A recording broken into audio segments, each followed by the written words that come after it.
järgmine positiivne asi sinu elus, kui sa tahad teada, mida head on elu sulle toomas, siis selline lugemine on tiiutarots.ee kodulehel, siis juba üleval saad seda sealt siis vaadata. Järgmine hea asi sinu elus, mis tore asi on sinu ellu tulemas, kuhu poole sa oled edasi liikumas, positiivsed üllatused. Aga me võtame ka siit loomahingade kaardipakis siis ägedad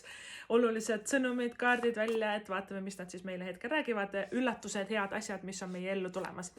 Esimene kaart, see on Coyote hing, kaart number 16. Usalda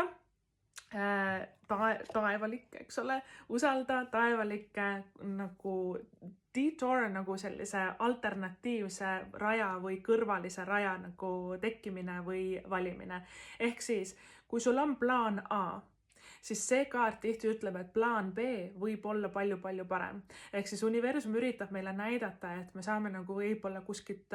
mujalt kaudu või muud moodi palju edukamad olla, palju nagu kuidagi kiiremini enda eesmärkideni jõuda. Võib-olla me arvame, et nüüd ma lõpetan selle kooli ja lähen sinna tööle, aga elu pakub sulle hoopis teistsugust võimalust, mille peale see hetkel nagu alguses üldse ei tulnudki ja sa ei olegi nagu mõelnud selle peale, et usalda neid kuidagi neid saatuse keerdkäike või saatuse nagu pöördeid või asjad alati lähevad nii, nagu nad minema peavad, aga mul on nagu hästi tugevalt tunne, et see kaart üritab sulle öelda, et jah, sul on hea plaan või hea visioon sinu peas, aga on ka kergem tee selleni, on ka kiirem, ägedam, edukam, kergem tee selleni, et usalda neid nagu kuidagi pöördeid või üllatusi, et usalda, et elu võib sind viia täiesti võib-olla uude kohta, uuele rajale, eks ole. Ja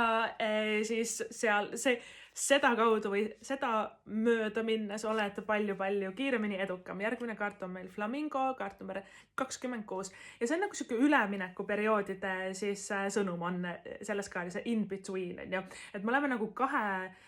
raja või kahe maailma vahel, on ju, et me ei ole enam see, kes me vanasti olime, me oleme tulnud võib-olla vanast töökohast välja, me ei räägi enam teatud sõpradega, teatud inimestega, aga see uus rada või uus peatükk ei ole veel nagu avanenud või alanud, või et meil on natuke segadused, aga kes see uus mina siis olen. Ja see kaart soovitab meil mitte paanitseda seda, et kuhu ma nüüd siis lähen ja mis ma otsustan, või kes ma olen või et kus ma pean välja jõudma, vaid naudi seda perioodi, naudi seda segaduse perioodi, seda eneseotsingute perioodi, katsetamise perioodi, mõnikord läheb midagi hästi, mõnikord ei lähe, aga see oli vajalik õppetund, et me nagu teeksime selle kõik nagu läbi ja need üleminekuperioodid ja need, et kuhu ma kuulun või kes ma olen, need eneseotsingute perioodid hästi-hästi olulised meie elus, nii et usalda nagu seda, et sa oled liikumas uude kohta, aga see võib olla täielik üllatus sulle, et sa võib-olla ei ole tulnudki selle peale veel, nii et väga äge.